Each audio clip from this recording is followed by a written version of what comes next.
Vamos mergulhar numa saga fascinante. Uma temporada inteira criada por fãs que imaginam o que acontece depois que o Rico Sanchez, o gênio mais cínico do universo, finalmente consegue o que queria e quebra absolutamente tudo. Essa é a história da transformação dele e da reconstrução de um multiverso inteiro. Pois é, tudo começa aqui, no mais absoluto silêncio. Depois de destruir a curva finita central, o Rick C137 se vê completamente sozinho. Sabe, o caos que ele tanto esperava deu lugar a um vazio ensurdecedor. O multiverso não tá lutando contra ele, não tá desafiando, simplesmente o ignora. É o desespero de um cara que venceu a guerra e descobriu que não tem mais ninguém para lutar. E aqui tá a virada, a premissa central dessa história toda. E se essa ruína não fosse o fim, mas sim uma oportunidade? Uma tela em branco. O que acontece quando o homem que passou a vida inteira fugindo é forçado a parar e a escutar o silêncio que ele mesmo criou? A resposta chega e chega de uma forma bem inesperada, na forma da TARDIS 42. E a missão dela não é lutar ou consertar o multiverso com tecnologia, mas sim ensinar. Mostrar para o Rick que a nova moeda do cosmos não é o controlo e sim o cuidado. Uma mudança de paradigma assim radical para alguém que sempre viveu à base da dominação. E aí, o mais chocante de tudo acontece. Rick simplesmente desliga a pistola de portais dele. Esse é um momento crucial, gente. Ele abandona sua ferramenta de fuga mais icônica e, pela primeira vez, ele decide enfrentar as consequências. Ele escolhe ficar. É o primeiro passo de uma jornada de reconstrução, tanto por dentro quanto por fora. Claro que o passado ia bater na porta, né? O Rick Prime é localizado, só que o confronto não é nada do que a gente esperaria. Não se trata de uma batalha sangrenta por vingança. A TARDIS 42 contém o Rick Prime numa espécie de prisão ética, um lugar onde ele é forçado a confrontar não um inimigo, mas a si mesmo. Olha só que interessante esse slide. Ele deixa a mudança do Rick muito clara. À esquerda, o jeito antigo dele de operar. Vingança, punição, morte. À direita, a nova filosofia. Justiça, ética, consequência, reparação. O Rick 137 faz uma escolha consciente de quebrar aquele ciclo de ódio que definiu ele por décadas. E essa troca de palavras, nossa, ela resume tudo. O Rick Prime, preso num loop temporal, não consegue escapar porque as paredes não são físicas, são as próprias escolhas dele. A cela é um paradoxo de responsabilidade. Ele só pode sair quando finalmente entender o impacto dos seus atos. Não é uma punição imposta, é uma consequência direta do que ele é. Mas a jornada do Rick Prime não acaba na cela, não. A fase seguinte é ainda mais desafiadora. Ele é enviado para um dos universos que ele abandonou, com uma tarefa bem simples: reconstruir. Só que tem uma condição: sem armas, sem portais, sem os truques de sempre. Ele precisa criar e não dominar. Esse slide aqui mostra de um jeito brilhante o arco de transformação dele. Primeiro, a resistência, né? Ele tenta usar os velhos métodos. Depois, o aprendizado forçado de que criar é bem mais difícil que destruir. O ponto de virada é a hesitação, um momento de vulnerabilidade. E, por fim, a escolha de ficar.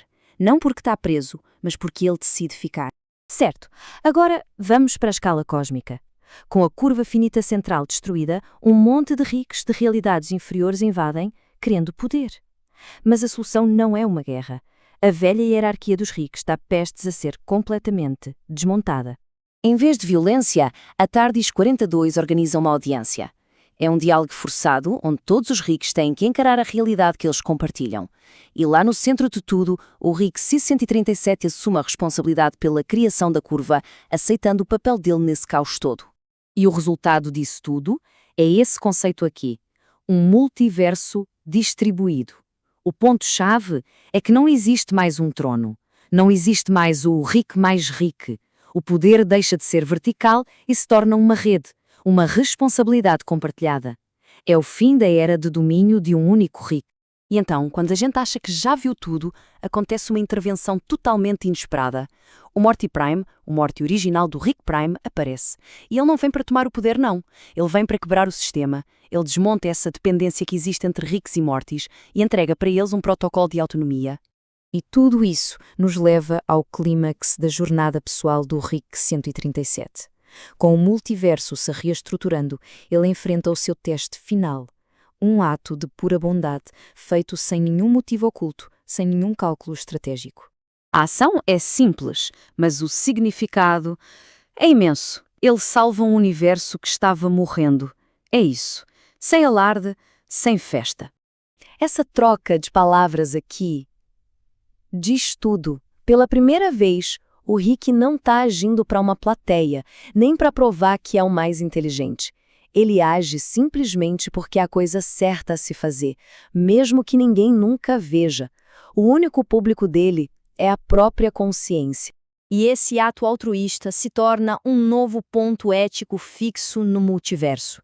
Prova que a genialidade pode sim existir sem o ego, que a força pode ser usada para proteger e não para dominar. É a compaixão genuína se tornando uma força que estabiliza tudo.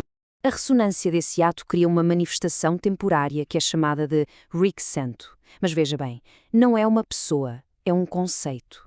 A prova viva de que genialidade e compaixão podem coexistir. Ele não governa, ele só harmoniza. E quando o equilíbrio volta, ele simplesmente desaparece, porque não é mais necessário. E com o multiverso finalmente estável, a missão da TARDIS 42 chega ao fim. O propósito dela nunca foi governar, mas sim guiar o universo através da crise. Com o equilíbrio restaurado, é hora de partir. As palavras finais da tripulação encapsulam perfeitamente o resultado. O tempo e a realidade não precisam mais de um guardião. A lição foi aprendida, a ética pode sim coexistir com a ciência e, o mais importante, o futuro do multiverso não é mais ditado pelo medo, e sim pela escolha. E a resposta do Rick para tudo isso? Uma única palavra, dita em voz baixa, sem sarcasmo, sem nenhuma piada para se esconder atrás. Apenas um obrigado. Genuíno. É a expressão final da sua transformação completa, do cinismo absoluto a um respeito conquistado. A TARDIS 42 parte e deixa para trás não um universo perfeito, mas algo muito mais valioso. Um universo consciente. Um lugar onde os personagens e talvez o próprio cosmos aprenderam que a maior força não está em controlar tudo, mas sim em escolher ser melhor.